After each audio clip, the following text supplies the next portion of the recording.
All right, let's talk about something we spend our entire lives, well, trying not to talk about, our own end.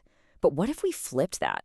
What if we looked at it not as something scary, but as this final, totally fascinating chapter in a huge story? A story of biology and history that connects literally every single one of us. So that really brings up a huge question, right? Who or what actually gets to write that final chapter for you? Is it just your DNA? The food you eat, the things you do, or maybe it's just the world around you? Well, it turns out science and history can actually give us some pretty amazing clues. So if we're going to understand the end of the story, it only makes sense to start at the beginning, right? And I mean the real beginning. The control center for, well, everything. The brain. That's the place where our story gets written, every single second of every day. Okay, so get this. This is a fact that might actually blow your mind a little. If you took the brain and took out all the water, what's left? Well, over 60% of it is fat. I'm serious. The thing that holds our consciousness, our memories, our entire self is mostly fat. The most complex object in the known universe is basically made of this stuff. But here's the catch. Not all fats are created equal. Not even close. Think of it like a high-performance car. You wouldn't put cheap gas in a Ferrari, would you? Your brain is the same. Omega-3s, the stuff you find in fish and nuts, that's the premium fuel. It builds a healthy brain. But then you've got the villains of the story. Trans fats, saturated fats. Those are like pouring sugar in the gas tank. They actively damage the engine over time. Okay, so that's the physical stuff the brain is made of. But what about how it actually creates, well, your sense of reality? For that, we need to meet something called the default mode network, or DMN for short. Honestly, the best way to think of it is as the brain's CEO. It's the hardware that runs your ego, constantly stitching together memories and your idea of time to create that continuous movie playing in your head called you. And when you're just going about your day in your normal waking state, this network is humming along in the background, always on. It's the filter for your reality, it's what keeps your personal identity stable, and what draws that invisible line between you and everything else. Yeah, it's pretty much that silent narrator you've always got in your head. And this is where it gets really wild. It shows you just how fragile that whole inner narrator thing is. Because under the influence of certain compounds, the DMN can be temporarily shut down, forced offline. The result is this incredibly profound experience people call ego death. And it's not just a feeling, it's a literal neurological deactivation of yourself. For a little while, that border between you and the universe, it just dissolves. It's proof that our sense of being a separate person is a biological trick, a process that can literally be turned off. Okay, let's zoom out a bit, from the brain to the rest of the body. Because for most of us living today, that final chapter, it's not going to be written by some big outside force. It's going to be written from the inside, as our own systems just start to break down. And the biggest battlefield? It's the heart. Get ready for this number, 9 million. That's how many people die from heart disease every single year. It is by far the world's #1 killer.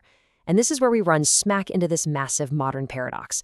For the most part, we know what causes it. We know how to fight it. And yet, it's still our biggest enemy.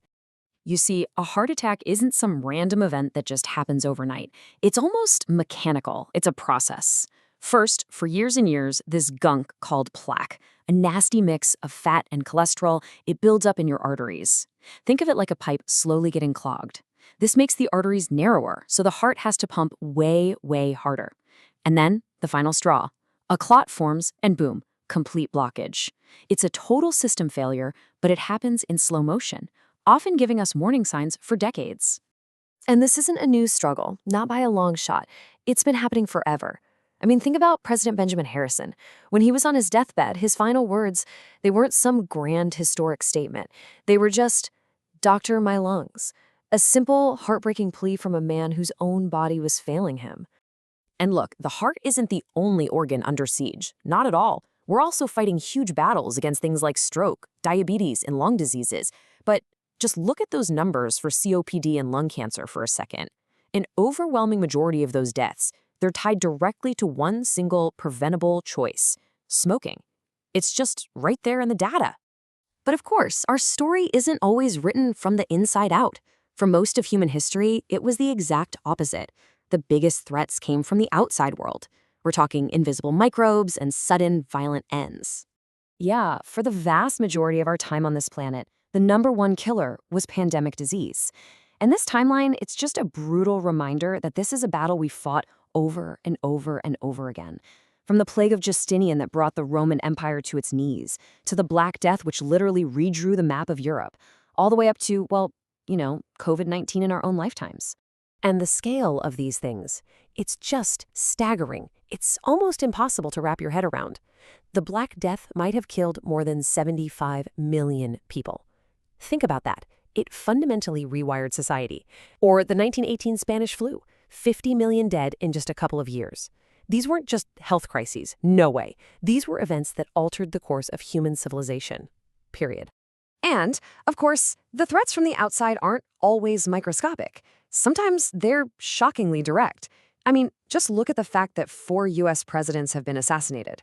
It's a pretty stark reminder that a life, any life, can be ended in an instant by the actions of someone else. And in our modern world, we've actually invented a whole new kind of external threat for ourselves. Every single year, 1.2 million people are killed in car accidents. This isn't some ancient plague we don't understand or some targeted attack. This is a daily, predictable, and largely solvable problem. Things as simple as wearing a seatbelt or just slowing down, that could save hundreds of thousands of lives right now. And this is where all these different threads really come together and point to the central, kind of crazy conflict of our time. For the first time in all of human history, we pretty much know what it takes to live a long, healthy life.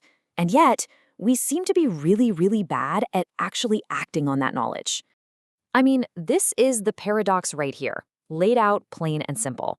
On one side, you have the things we absolutely know kill us: smoking, bad diets, not moving enough.